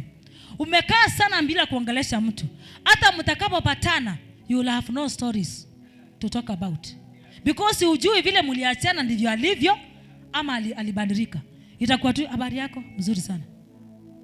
Lakini mtu ambaye mmekuwa katika mmetembea pamoja siku zote, you have something to talk about. Mahali mliachia jana ndipo leo mnachukulia. Hallelujah. So I just want to encourage us, for us to reach that level ya kwamba we have got no fear inside of us, to reach that level that we build a confidence with our God, we need to always remain in prayer. Siku zote, whether katika umati namna hii ama nikiwa peke yangu, niwe ninamtafuta Bwana katika maombi. Hiyo itanisaidia kujenga kiu na njaa ya kiroho. Itanisaidia sana. Kwa maana nimeongea, unajua hii sometimes nilikuwa natamani wakati mwingine tukaongeleshana kuhusu, we know what is prayer and we do pray. But what is prayer? It is talking to God. You don't talk throughout. He's also talking to you. Hello? Ako na nafasi ya kuongea na wewe. Hallelujah. Unajua wakati mwingine tunaongea na Bwana, tunamwambia, atumpatie nafasi ya kusema na sisi. So when we are talking to God, he is also talking to us. Kama kuna tabia ilikuwa imenilemea, wakati nimemtafuta Bwana katika maombi, tabia hiyo inaniondokea na ninakuwa mkamilifu mbele zake. Haleluya. Kama kuna jambo lilikuwa nzito ndani ya moyo wangu, wakati nimejituma katika maombi, jambo hilo linaondoka. Kama kuna jambo lilikuwa nimenizuilia katika kutumika, ninapojituma na kujiweka katika maombi, uzito huo unaondoka na napata usemi wa Bwana. So, under intentionally seeking God, we've said one is actively spending time in prayer, and another one is actively spending time in worship. Worship means reverence. Kumheshimu Bwana. It can be either in songs, it can be in maybe in prayer also, or it can be in giving. Hallelujah. Or in service. Unakaa karibu na katika ibada. Ibada ambayo wewe mwenyewe umechagua. Ndio nimeshikamana pale, but I can post my own things and come and seek my God. Hallelujah. Ili niweze kupata uhusiano mwema na wakaribu pamoja na yeye. Something else is by actively spending time in fellowship. Mimi ninakuwa na roho sana ya ushirika. Kila mahali ninapokwenda lazima niongee kuhusu ushirika. Ushirika ni mara mbili. Kuna ushirika wa mimi mwenyewe na Mungu, na kuna ushirika wa mimi na Wakristo wale wengine. Haleluya. Nimesema Ukristo ule najua, yani ushirika unajua mimi mara mbili. Ukiniongeza zingine nitashukuru. Haleluya. Kuna ushirika wa mimi na Mungu. Siku zote niangalie njia zangu mbele za Bwana ziko namna gani, nitengeneze. Na pia niangalie, if I want to walk right with God, I should also walk right with the other Christian members. Hallelujah. Ili niweze kujenga uhusiano. When I am free from anger, when I am free from let me say from bitterness, when I am free from anxieties, now I can reach my God 100%. Because hakuna kitu imenifungia pale. Kwa hivyo tutafuta ushirika na wale wengine, ushirika ambao uko mzuri. Let someone put for us Ephesians chapter 5 verse 19. Ephesians chapter 5 verse 19. Nione kama kuna kitu kama hiyo nasema ama hiko hivyo. Ephesians chapter 5 verse 19, kama ijapatikana. Imepatikana? Okay, wacha yangu nitafute. Kipatikana ataniambia. Okay, Ephesians chapter 5 verse 19. The Bible says, speaking to one another in psalms and hymns and spiritual songs, singing and making melody in your heart to the Lord. Hello. Ninapotafuta kuwa na ushirika na Bwana, ninapotafuta kujenga moyo ambao unamtamani Bwana, inabidi nikatafuta ushirika na wale wengine. Ya kwamba the moment I come in a meeting, in a gathering, I don't seek my own growth. Hallelujah. But I seek the growth of the church. I seek the growth and ile kuinuliwa kwa ule Mkristo mwingine. And because of that, hata mimi mwenyewe ninajengeka ndani ya moyo wangu. So something else is actively spending time in the word of God. Let me say this. Kuna watu tunasoma Biblia tu Sunday peke yake. The way prayer is so important, because hii nayo tumeifanya dakika moja asubuhi. Ukishuka kitanda hivi, Baba nisaidie katika na siku ya kulala, nimechoka Bwana Yesu, asante kwa siku nzima. But we need to add. Tunataka kuongezeka katika kuomba. It is a year of increasement. Tuongezeke katika maombi. Tuongezeke katika kusoma neno. Hallelujah. Tuongezeke katika kuomba, tuongezeke katika kusoma neno, tuongezeke katika ushirika ili tuweze kujenga mioyo ambayo kabisa haina kitu inayosuilia kukutanika kwetu na Bwana. Then the last thing that can help us to cultivate a heart that hungers and thirsts for God is about coming before the presence of God in repentance and by surrendering. Repentance. Mwanadamu anapojisahau ya kwamba yeye hawezi akatoshana na Mungu, hapo ndipo kuanguka kwake kunaanza. God is very holy. He is very righteous. There can never be a time, even I being a preacher, nitakuwa mtakatifu kufikia Mungu. Yesu anasema ya kwamba utakatifu wetu uwashinde wale ambao ni hypocrites. Sawa sawa? Hello? Nijiwe katika nafasi ya kumshinda yule ambaye ni hypocrite. Mafarisayo, Mafarisayo. Wakati utakatifu wa Mkristo wa siku ya leo utashinda mfarisayo ambaye anataka kuonekana na wale wengine, ambaye anataka watu wamtambue, ambaye anataka watu wajue, ulimwengu ujue. Wakati nitaondoka pale, sasa nianze kumtazamia Bwana. Ninapotoka pale kwa kujifananisha na mafarisayo, maana nimewashinda, nianze kumwangalia Bwana na nitambue ya kwamba Mungu siku zote ni mtakatifu, siku zote ni mwenye haki, siku zote ni Mungu mkuu. Nitakwenda mbele zake kwa kunyenyekea na kuinama. Ninapoinama, ninapotubu dhambi zangu siku zote, ananileta karibu na yeye. Ananisongeza karibu na yeye. Biblia inasema ya kwamba nitafuteni kwa kipindi hiki maadamu napatikana. Nimtafute Bwana, niulilie moyo wangu, nikijua ya kwamba baada ya maisha haya kuna mbinguni. Baada ya maisha haya kuna pia motoni. Haleluya. Kwa yule ambaye alichagua kuondokea dhambi, ataingia mbinguni. Lakini kwa yule alichagua kukaa lukewarm, kuna jehanamu inamngojea. Hello? So the only thing that can save us from such a life, it is by creating a heart that hungers and thirsts for God. Niachane na tamaa zote za dunia, tamaa zote za mwili. Moyo wangu umtamanie Bwana na haki yake. Haleluya. Nitamani kuwepo na ushirika na Mungu siku zote. When I was young, my Sunday school teacher used to tell me, alitupatia siku moja kitabu, akatuambia, all the words you speak today, write them down. Alikuwa anatufundisha to guard our tongues. Hallelujah.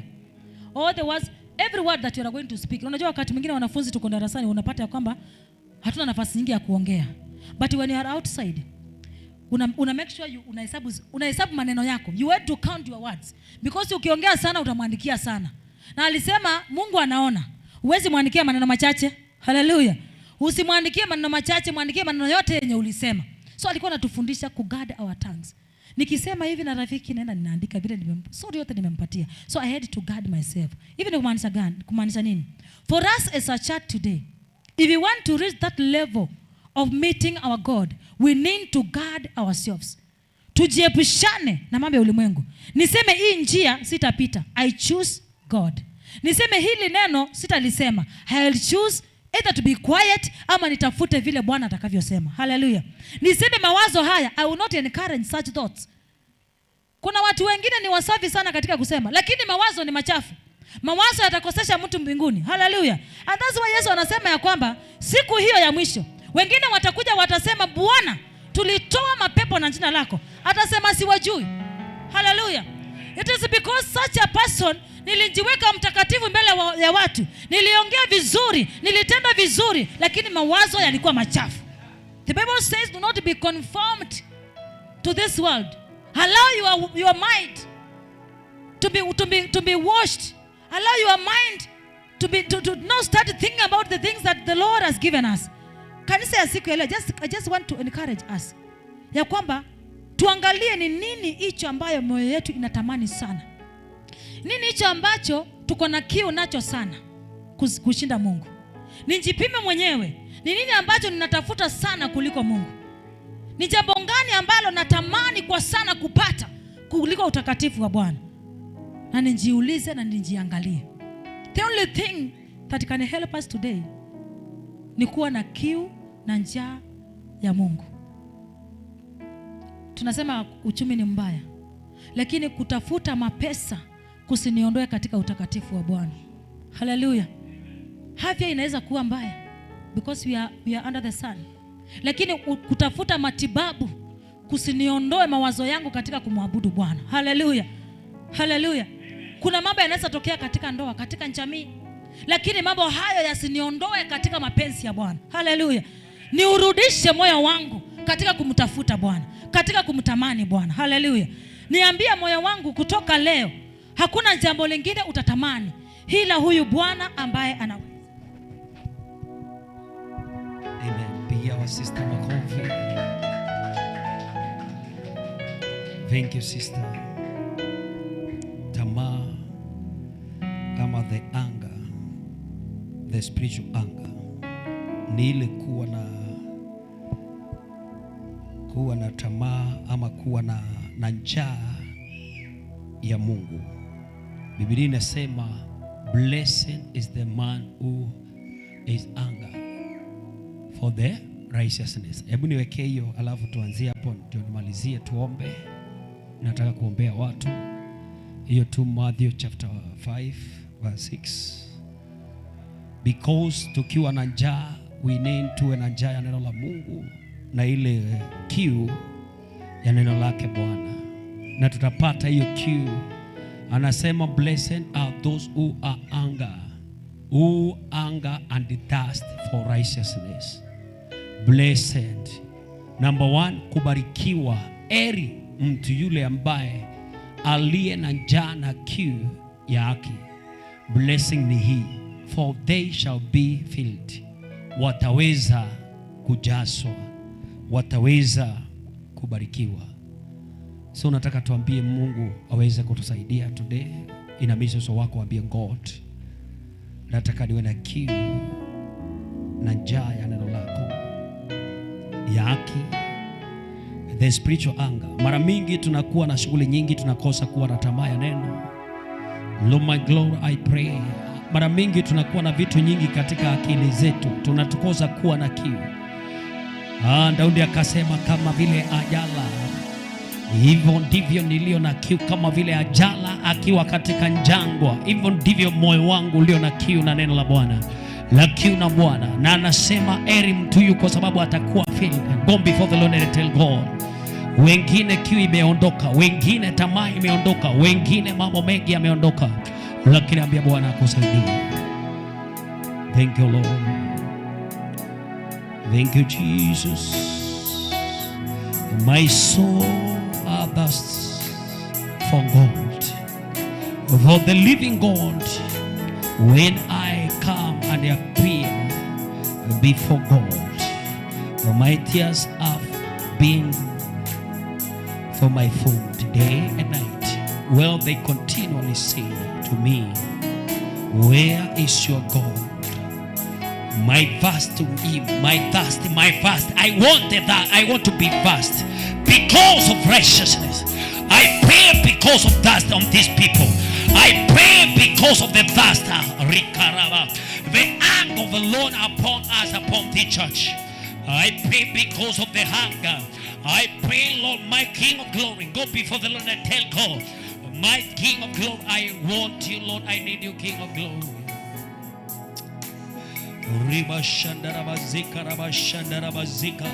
I want to hear people praying. Nataka kusikia watu wakiombea kiu. Wengine mlikuwa mmekosa kuabudu Bwana, wengine mlikuwa mmekosa kuenda mbele za Bwana, wengine mlikuwa mmekataa ushirika, wengine mlikuwa mmekataa neno lake Mungu, wengine mlikuwa mmekataa hata ushirika wa ndugu, wengine kiu iliondoka, mkawa na shughuli nyingi za dunia. Ile kiu ikaondoka, ile tamaa ya ushirika ikaondoka, ile tamaa ya maombi ikaondoka, ile tamaa ya kuomba na kusoma neno ikaondoka, ile tamaa ikakosa. Tunahitaji kuwa na njaa. Blessed are those who hunger and fast because of righteousness, for the righteousness of God, because they will be filled. They will fill. Rikarabashanda. Ambia Bwana akupe kiu. Ambia Bwana akupe kiu na njaa ya neno la Bwana. Wengine mshomangi neno, wengine mkishikia injili mnaondokea, wengine mkishikia injili ya Bwana mnatoroka, wengine mnakuwa na tamaa nyingi za dunia. Hii tunahitaji tamaa. Rabashada. Nataka tusimame na miguu yetu. Nataka tusimame na miguu yetu tunapoenda kumalizia. Biblia inasema kwenye Psalms 42 verse 2, for my soul thirsty for God, for the living God. When I come and I appear before God. Ni lini ambaye nitakuja na niende mbele za Bwana? Ni lini ambaye utakuja? Ni lini ambaye utakuja? Rikarabashanda. Nataka kusikia watu wakiombea kiu. Ribashanda rabashanda.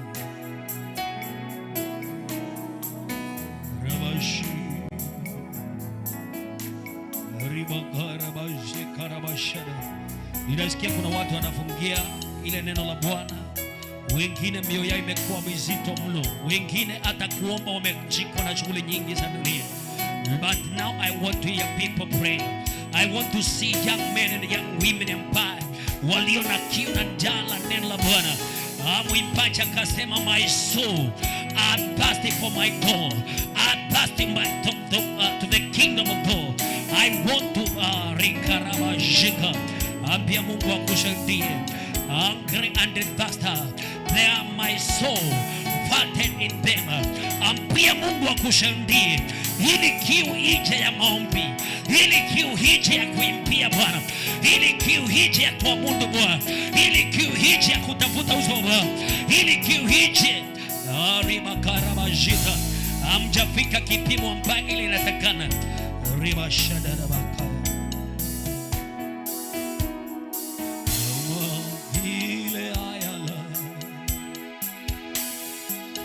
Rimashadabaka. Oh my God. Enda mbele za Bwana, enda mbele za Bwana. Nataka tuende mbele za Bwana pole pole, tuende mbele za Bwana. Ninajua akili zenu, wengine wiki mzima hamjatafuta Mungu, wengine hamjaomba the whole week. Ndio unaona leo niko kanisani, kesho huko. Leo upo in the church, in the house of the Lord. Hauna hiyo nguvu. You need to strengthen your soul, to strengthen your mind and everything that is inside with you.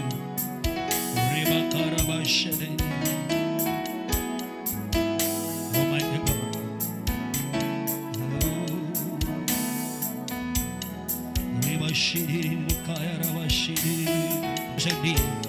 Ambia Bwana asaidie moyo wako na akili yako. Ambia Bwana agushe moyo wako ili uwe na kiu. Wengine mnakataa mikesha, wengine mnakataa fellowship, wengine mnashikia the word of God, mnakataa maombi. But tell God, I need you Lord, I need you mighty God, I need your power and grace. Oh Lord my glory. Enda mbele za Bwana, enda mbele za Bwana. Waimbaji tuende mbele za Bwana. Waimbaji tuimbe wimbo, tuimbe nyimbo zilio na zinavunjika. Tunahitaji people ambao walio na mioyo ya kunyenyekea. Nataka only 5 minutes to tell God, my King of glory, I need you Jehovah, my glory. Ujinipite. Ambia Bwana uje moyo wako. Wengine mmekamatwa na mipira na anasa, wengine mmekamatwa na siasa, wengine mmekamatwa na tamaa ya dunia, wengine na shughuli nyingi ambazo ni nyingi katika dunia, wengine mmekosa kiu. Tunahitaji kiu ikarudi rejea ili tupende Bwana, ili Bwana Mungu atusaidie. Rikaraba jikaraba rimakajariba. Ambia Bwana akusaidie, ambia Mungu akusaidie, ambia Mungu akusaidie.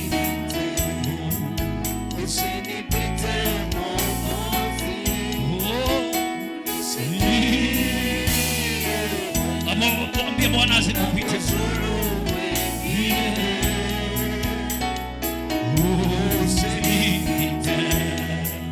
Ambia Bwana asipite moyo wako. Tunataka kiu iongezeke katika hili kanisa, katika wazee, katika mama. Tunataka kiu ya kupenda Mungu iongezeke. Wengine wako na vita ndani ya moyo, wengine wako na tamaa.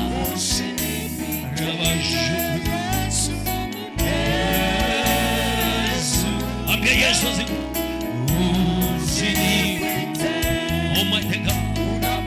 Ambia Bwana akusaidie. Shughuli zimekuwa nyingi mno, tamaa imekuwa nyingi mno katika dunia. Tumekosa kuwa na njaa na kiu, tumekosa kuwa na kendama, tumekosa. Ambia Bwana akusaidie, ambia Bwana akusaidie. Uwe na tamaa ya kuworship, uwe na tamaa ya kuabudu, uwe na tamaa ya fellowship, uwe na tamaa, uwe na tamaa, uwe na tamaa. Ile tamaa ya mwili yanguka, ile tamaa na kiburi ya mwili yanguka, ile majivuno na kiu ya dunia yanguka, ili niweze kuabudu Bwana.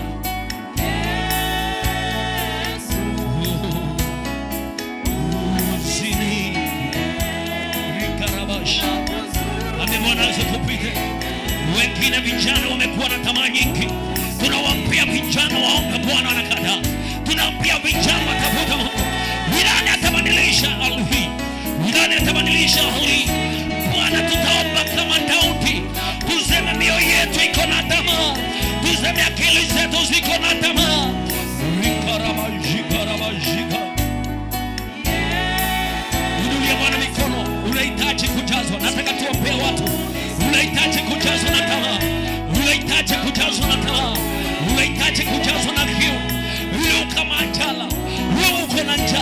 uko na njaa, wewe uliye na njaa,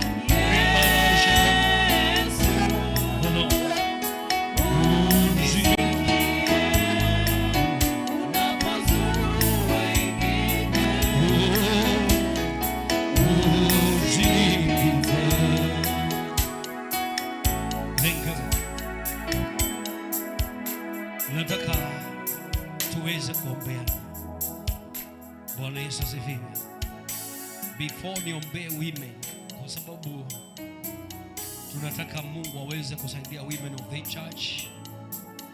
Women ama our mothers wako na blessing, wako na baraka ambayo si zote tunahitaji women, kwa sababu katika wamama ama katika women kuna blessing ya inatokana na wao.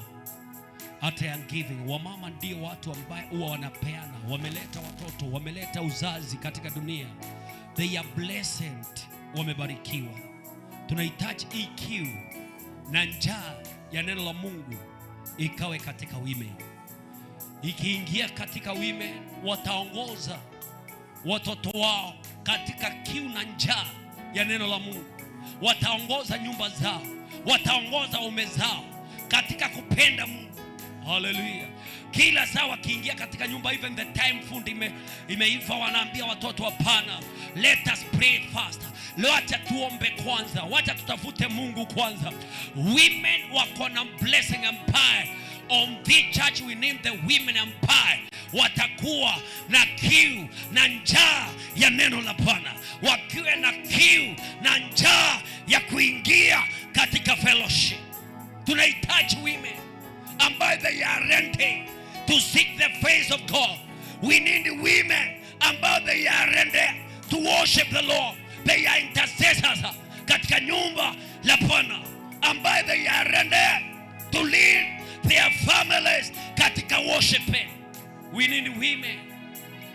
Tunapoenda kuombea women, before we pray to our women, nataka tuende mbele za Bwana. Nataka tuombee hili kanisa, kuwe na watu ambao walio tayari kutafuta Mungu. Si leo uko kanisani unakaa wiki 3 ama 4 haujaenda kuomba. Ni kumaanisha hauna tamaa na una kiu ya njia za Mungu. Pia tunakuombea nguvu ile ambayo tulifunzwa asubuhi, because tuliona hata kama kuna hali unapitia, unahitaji kuwa na strength, unahitaji kuwa na nguvu. Na hiyo strength inamaanisanga to be strong ama stronger. Bwana Yesu asifiwe. Kuwa na nguvu na kuwa na uwezo, then hautaweza kufia anything.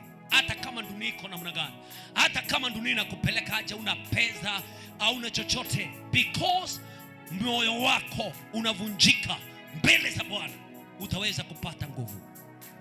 Hata mimi I need God. I need the strength of God. I need the power of God. I need to be strong. Bwana Yesu asifiwe. So tutakapoimba wimbo, then nitaomba kila moja utashika mwenzako mkono. Hallelujah. Inulia Bwana mikono. Nguvu za Bwana zinakuja kwako. The power of the Lord, the power of the King of Glory. Ile dhasti kawe kwako. Ambia Mungu akusaidie sasa. Riba shikara zika nafsi yangu. Riba karaba zika. I'm feeling something. Lord, my glory, take control of this place. Nataka kwenda mbele za Bwana sasa. Go before the Lord, go before the Lord. Ambia Bwana akusaidie.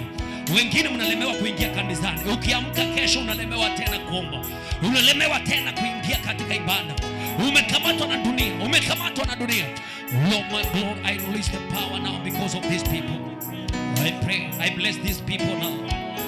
I pray,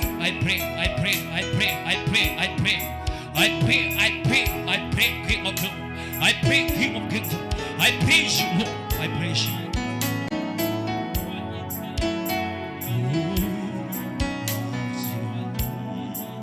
Almighty God. Nataka usike mwenzako mkono uweze kumwombea. Kila mtu, hata kama ni mtoto aliye karibu na wewe, muombee neema na kiu na neno la Bwana. Nasikia tu usifungie blessing. Leo is the day ambaye we need to pray. Ili hii kanisa iwe na tofauti. 10 years not to talk. Bwana Mungu Israeli, I pray. God my glory. Weka kiu kwa watu wa Bwana. Weka kiu kwa vijana. Weka kiu kwa kila mmoja ya kupenda fellowship. Tusiwe Bwana tunawalazimisha. Tusiwe tu tunanena neno ambaye halina mahali. Tunahitaji mioyo ikanyenyekea. Tunahitaji mioyo ikavunjike mbele zako. Ile mioyo ambayo ni migumu kama nyama ikavunjike. Ili Bwana their people waweze kuwa na furaha, waweze kuwa na amani. I want to hear prayer. I want to hear your voice. I want to hear people praying and calling for the name of the Lord. Rikarabajika. We name the women and power. We name the men. We name the young men. I pray, I break every chain. I break everything ambayo zia Bwana. Hili ambayo inavunjia. Hili ambayo inafungia for people. I break it now. Katika jina la Yesu. I release the power. Kama vile alijala. Hivyo ndivyo ninaweka kiu kwa katika hili kanisa. Kiu katika wazee. Kiu katika mama. Kiu katika vijana. Kiu katika wateule. Kiu katika wageni. Lord King of Glory, strengthen your people. Mwombea strengthen. Mwombea nguvu. Mwombea nguvu. Mwombea nguvu. Mwombea nguvu. Mwombea nguvu. Mwombea amani. Yule ambaye kama ni ugonjwa, kama ni dhambi, kama ni tamaa, kama ni kiburi, kama ni vitu ambavyo vizito vimekamata huyo ndugu, zimekamata huyo ntanda, apendi Mungu. Break it now, break it now. Wengine wamepepwa na tamaa, hata za mipira na vitu za dunia. Wamekosa kupenda Mungu. Wanaona kana kwamba kuna kitu wanatafuta katika nyumba la Bwana. Heri walio na njaa na kiu ya neno la Bwana, kwa sababu watashibishwa. They will be filled. Hiyo ndio blessing God. I release the power katika nyumba zetu. Tuwe na tamaa na kiu. Tuwe na tamaa na kiu ya neno. Tuwe na tamaa ya kiu na maombi. Tuwe na tamaa ya kiu na katika kuingia katika nyumba la Mungu.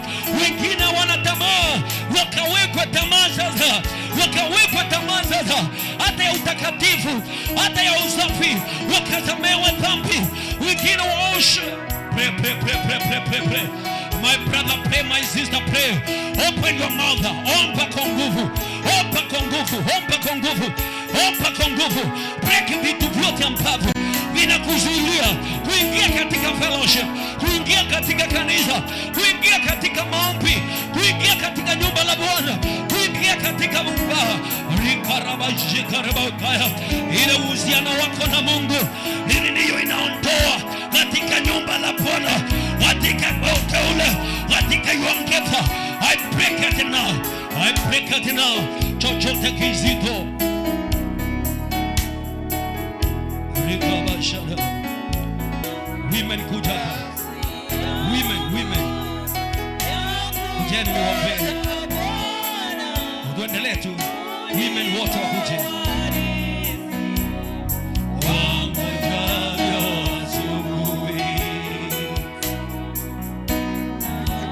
Tuendelee.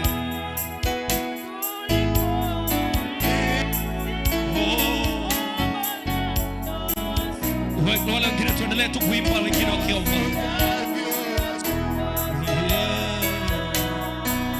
Nyinyi mnajazwa na nguvu za Mungu.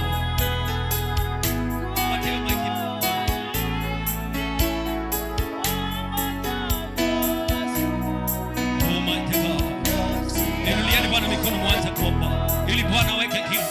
Tunataka women ambao walio na nguvu. Endeleeni kuomba. Endeleeni kuomba. Continue to pray. Continue to pray, women of God. Ambieni Bwana awasaidie ile kiu ya kuomba. Ile mambo ambayo ni ya mwili ondoka kwenu. Pende Mungu. Ambieni Bwana sasa kutoka today. Enda mbele za Bwana kwa mikono. Hata mkiweza kushikana mikono, zikaneni mikono muombe. Zikaneni mikono mkiomba. Ili Bwana awasaidie. Zikaneni mikono. Yote muombe, zikaneni mikono, muende mbele za Bwana. Na kila mtu ajiachilie mbele za Bwana. Rikaraba. Enda mbele za Bwana. Go before the Lord. Go before the Lord. Go before the King of Glory. Women of the church, they are blessed. They are blessed. You are blessed. Nyinyi mmebarikiwa. Nyinyi mmebarikiwa. Nyinyi ambaye inaomba upendo. Naomba nguvu kati yenu. Naomba umoja kati yenu. Naomba baraka kati yenu. Naomba nguvu ya Bwana. Mimi nawafundisha neno. Ondokeeni dhambi, ondokeeni tamaa sasa. Kuweni na upendo sasa, kuweni na furaha sasa katika nyumba zenu. Women of the church, I pray God, remember these women and power. Lord my God, reka. Enda mbele za Bwana, enda mbele za Bwana. Women of God, Mungu anawapenda sana. Women of God, ana release blessing now, ana release blessing now, ana release blessing now. Rika raba shaka, mtapenda neno la Bwana, mtapenda sauti ya Bwana. Rika riba kaya, riba shaka. I release the power, I release the anointing, I break every chain, everything applies ya Mungu. Yondoke sasa katika jina la Yesu. Rika raba kaya raba, upende Bwana. I break everything I bind nzito katika moyo. Rika raba shaka. I pray Lord because of these women God. Lombe nguvu na uwezo. Raka raba shaka. Riba karaba. Re shaka re. Lord my glory. Give nanja. Give us strength God. Give us strength. Give us power Lord. Reka re shaka re. Shaka re. Lord my glory, I pray for power. I pray Q-Nanja, strength and power and hope. Lord my glory, mali ambaye mwili kumevunjika. Lord,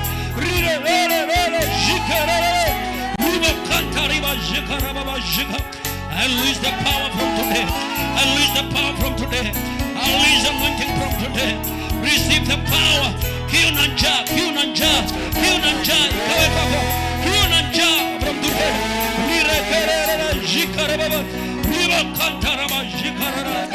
Lord my God, wish women. I pray God. I pray Jehovah the power and the grace of the Lord. I release the power now. The strength of the power now. And the grace of God in the name of Jesus. Lord my glory. These people you have given them. Umenipa watu Bwana na wapea leo. Wapea nguvu Bwana kutoka leo. Mungu wa Israeli naomba nguvu, naomba rehema. Naomba Mungu wa Israeli.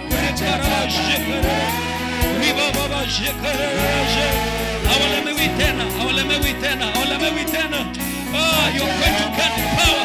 You're going to receive the grace. Women ambaye ni wapendo wetu. I pray for power and grace God. In the name of Jesus Christ. Hawatavunjika moyo. Give them power. In the name of Jesus Christ.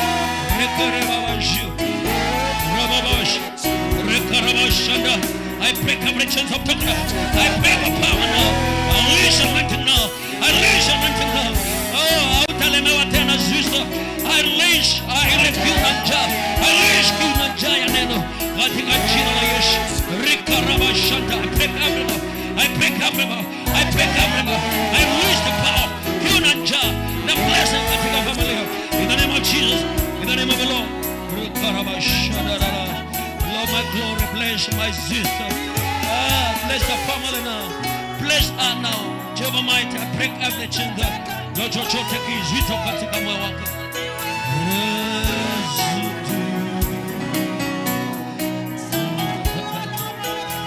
Inulia Bwana mikono. Surrender before the Lord now. Surrender before the Lord. Inuliani Bwana mikono. I release the power. Ile Q-Nanja inakuja kwenu kutoka leo katika jina la Yesu. Bwana, katika jina la Yesu naombea these women Lord. Bless them Lord. Give them power. Strengthen them katika jina la Yesu. Bwana, umenipa these women God. Niongoze katika njia zako. Bwana, mimi naombea neema kutoka leo. Wasaidia Mungu wa Israeli. Give them power. Q-Nanja, hatutatangaza mikutano ya maombi wanashindwa kuingia. Lord, tunajua women au umetupa ni wema na ni wazuri. Kutoka leo Bwana, wataenda mbali, watabarikiwa. Bwana